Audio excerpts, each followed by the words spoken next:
तस्वीर नंबर 1, महाराष्ट्र से शुरू हुआ औरंगजेब पर विवाद।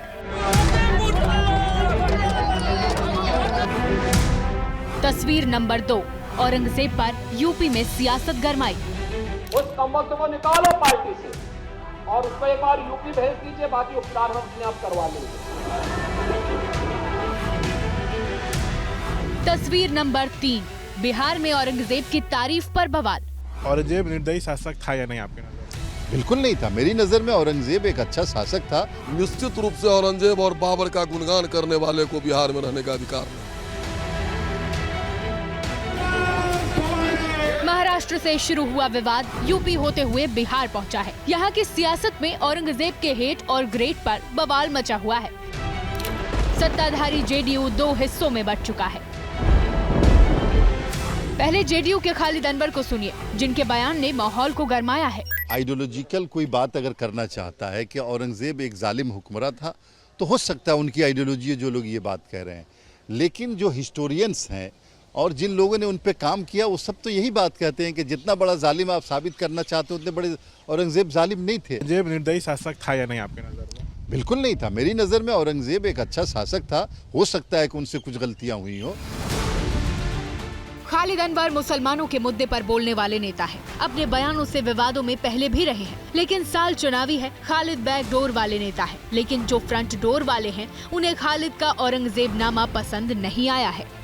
वैसे लोगों को तो देशद्रोह का मुकदमा चलना चाहिए। वो पाकिस्तान के साथ नहीं सुधरे, बांग्लादेश भेजिए, गाजा पट्टी भेजिए। वैसे लोगों को कोई भी अगर तारीफ करे, चाहे किसी दल के हो, औरंगजेब का तारीफ बर्दाश्त नहीं होगा भारत में। औरंगजेब के नाम पे तो देश में कुछ होना ही नहीं चाहिए।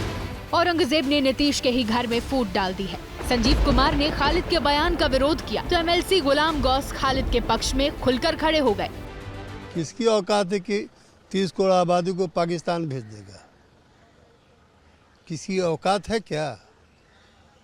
कुछ बात है कि हस्ती मिटती नहीं हमारी, सदियों रहा है दुश्मन दौरे जहां हमारा। पहले जो राजा हुआ करते थे, उनका मकसद होता था अपने राज का विस्तार करना। ये सब बात मुद्दे जनता को असल मुद्दे से भटकाने की बात है। मुस्लिम नेता औरंगजेब के पक्ष में बयान दे रहे हैं, जबकि जेडीयू के साथ ही बीजेपी के विधायक खालिद अनवर को भी अबू आजमी की तरह सदन से निलंबित करने की मांग कर रहे हैं। बयानबाजी बिल्कुल गलत है। जो बयान करने वाले हैं वो देशद्रोही हैं। उनको भारत में रहने का अधिकार नहीं है। उनको पाकिस्तान और किसी मुस्लिम देश में बांध करके फेंक दिया। औरंगजेब विवाद के बहाने बीजेपी ने डिमांड हाई कर दी है। मांग की है कि औरंगाबाद का नाम रामनगर किया जाए और जिस बख्तियारपुर में नीतीश कुमार का जन्म हुआ, उसका नाम नीतीश नगर हो। मुगल बादशाह के नाम पर बिहार में नाम है, वह निश्चित रूप से बदला जाए, क्योंकि वह क्रूरता का, गुलामी का निशानी है। उसको बदल करके हिंदू और सनातनी नाम रखा जाए। निश्चित रूप से औरंगजेब और बाबर का गुणगान करने वाले को बिहार में रहने का अधिकार नहीं है। बिहार में औरंगजेब के नाम पर ही औरंगाबाद जिले का नाम रखा गया है। हालांकि औरंगाबाद का औरंगजेब से सीधा कोई कनेक्शन नहीं रहा, लेकिन उसके सिपह सलार दाऊद खान ने नौरंगा का नाम बदलकर औरंगाबाद रखा। 2021 में कांग्रेस के नेताओं ने भी औरंगाबाद नाम बदलने की मांग की थी।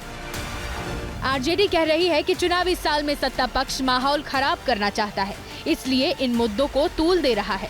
भाजपा के लोग तो चुनावी वर्ष में आकर के इस तरह की समाज को बांटने वाला बयानबाजी तो शुरू करते ही हैं, क्योंकि इनके पास एजेंडा नहीं है। ना भारत सरकार अपने 12 साल में 11 साल में कोई उपलब्धि पर वो राजनीति कर सकेगा, वोट मांग सकेगा, ना बिहार में 20 साल के शासन में मांग सकेगा।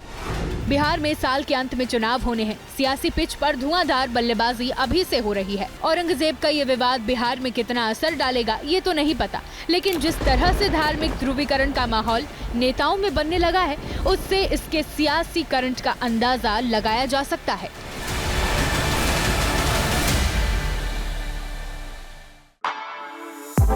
For exclusive and insightful videos, subscribe to our new channel ABP Live Premium.